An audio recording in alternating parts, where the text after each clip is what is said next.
आपने सादी इडली तो बहुत खाई होगी, लेकिन आज हम मसाले वाली इडली बनाते हैं जो खाने में बहुत अच्छी टेस्टी लगती है और बनकर थोड़ी ही देर में तैयार हो जाती है। नमस्कार, मैं सविता राणा किचन में आपका स्वागत है। अब हम इडली बनाना शुरू करते हैं। हम एक भगोना ले लेते हैं, उसमें 4 चम्मच सूजी डाल लेते हैं और थोड़ी कटी हुई हरी शिमला मिर्च डाल लेते हैं। थोड़ी कटी हुई प्याज डाल लेते हैं। थोड़े कटे हुए टमाटर डाल लेते हैं और थोड़ी कटी हुई हरी मिर्च डाल लेते हैं। स्वाद अनुसार नमक डाल लेते हैं। आधी चम्मच मिर्च पाउडर डाल लेते हैं। आधी चम्मच धनिया पाउडर डाल लेते हैं और आधी चम्मच गरम मसाला डाल लेते हैं। सभी को डालकर हम अच्छी तरह से मिक्स कर लेते हैं। इडली तो बहुत तरह से बनाई जाती है, लेकिन जो मैं मसालेदार और मिक्स वेज बना रही हूँ, ये खाने में बहुत अच्छी लगती है। अब हम 1 कप दही ले लेते हैं और डालकर मिक्स कर लेते हैं। हम अच्छी तरह से मिक्स कर लेते हैं। इस तरह से मिक्स करते रहते हैं। अब हम जिस कप में मैंने दही ली थी, उसी कप में थोड़ा पानी ले लेते हैं और पानी डालकर मिक्स कर लेते हैं, यानी कि एक पेस्ट बनाकर हम तैयार कर लेते हैं। अब हम कटा हुआ हरा धनिया डाल लेते हैं और डालकर मिक्स कर लेते हैं। इस तरह से हमारा पेस्ट बनकर तैयार हो गया है। अब हम पेस्ट को एक साइड में रख लेते हैं। अब चलते हैं हम दूसरी तरफ। अब मैंने इडली बनाने का स्टैंड ले लिया है, उसमें थोड़ा ब्रश से तेल लगा लेते हैं। मैं तो कुकर में बनाऊंगी, आपके पास इडली बनाने कुकर हो तो उसमें बना सकते हैं। मैं तो घर के ही कुकर में बनाकर तैयार करूंगी। इस तरह से मैंने सभी में तेल लगाकर तैयार कर लिया है। अब हम स्टैंड को एक साइड में रख लेते हैं। अब चलते हैं हम गैस की तरफ। अब गैस पे फ्राई पैन रख लेते हैं और थोड़ा हम तेल गर्म करने पर एक आलू मैंने काट कर पहले से तैयार कर लिया था, उसे हम अच्छी तरह से भून लेते हैं। जब तक भूनते रहते हैं जब तक उसका रंग ना बदल जाए। अब आलू ब्राउन कलर के हो गए हैं। अब हम इन्हें एक साइड में रख लेते हैं। अब चलते हैं हम दूसरी तरफ। अब हम इडली बनाने का स्टैंड ले लेते हैं और उसमें थोड़ा थोड़ा बना हुआ पेस्ट डाल देते हैं। इस तरह से सभी में मैंने डालकर तैयार कर लिया है। और अब हम जो मैंने आलू फ्राई करे थे, उन आलू को हम बीच में रख लेते हैं। आप चाहे तो पनीर भी रख सकते हैं, लेकिन मैं तो मिक्स वेज या मसालेदार इडली बना रही हूँ। इस तरह से मैंने सभी में आलू के पीस रख लिए हैं। अब हम इनके ऊपर थोड़ा थोड़ा पेस्ट और डाल देते हैं। इन्हें अच्छी तरह से ढक देते हैं। ये एकसार नहीं होंगी क्योंकि इनमें बहुत कुछ पड़ा हुआ है। आप देख सकते हैं टमाटर, शिमला मिर्च, सब कुछ मैंने इसमें डाल रखा है, इसीलिए ये बराबर नहीं होती।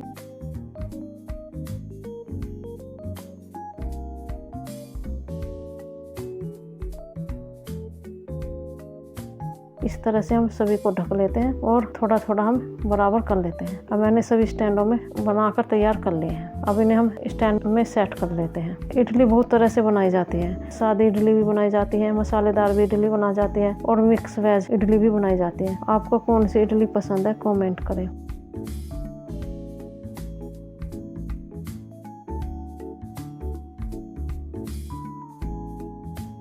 इस तरह से मैंने सभी स्टैंड सेट कर लिए हैं और ऊपर से बंद कर दिया है।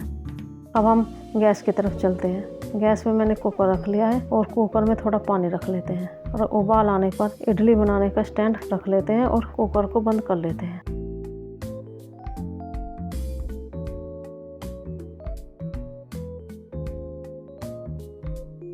और कुकर की सीटी हम निकाल लेते हैं। हम इस तरह से 10 मिनट के लिए पका लेते हैं। 10 मिनट बाद देखते हैं कि हमारी इडली बनकर तैयार हो गई है। आप भी देख सकते हैं। ये खाने में इतनी अच्छी लगती है कि आप एक बार बनाओगे तो बार बार बनाओगे, क्योंकि इसके साथ सांभर की भी ज़रूरत नहीं है। ये मसालेदार और मिक्स वेज सभी इसमें होता है, तो इसे हम खाली भी खा सकते हैं, चाय के साथ भी खा सकते हैं। ये खाने में बहुत अच्छी और टेस्टी लगती है। इस तरह से हम स्टैंड को कुकर में से निकाल लेते हैं।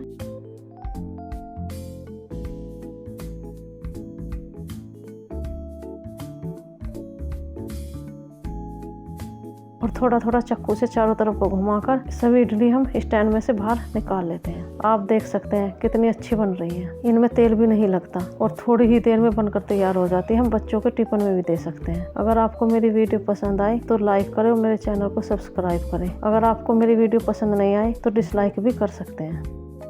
हम इन्हें सुबह सुबह चाय के साथ भी खा सकते हैं और बच्चों के टिफिन में दे सकते हैं। टमाटो सॉस या और चटनी आपको पसंद हो, चटनी के साथ खाने में बहुत अच्छी लगती है। मेरे बच्चे तो बनाते ही बनाते ख़त्म कर जाते हैं। आप एक बार इस रेसिपी को ज़रूर बनाना। बनाने में भी ज़्यादा टाइम नहीं लगता और घर के ही सामानों से बनकर तैयार हो जाती है। बाहर से कुछ भी नहीं लाना पड़ता।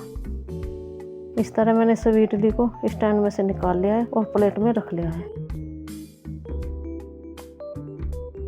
इस तरह से सभी मसालेदार इडली बनकर तैयार हो गई है। मसालेदार इडली बोल लो या मिक्स वेज इडली बोल लो, हम मसालेदार इडली भी कहते हैं और मिक्स वेज इडली भी कहते हैं। मैंने सभी को एक प्लेट में रख लिया है और सभी मसालेदार इडली बनकर तैयार हो गई है।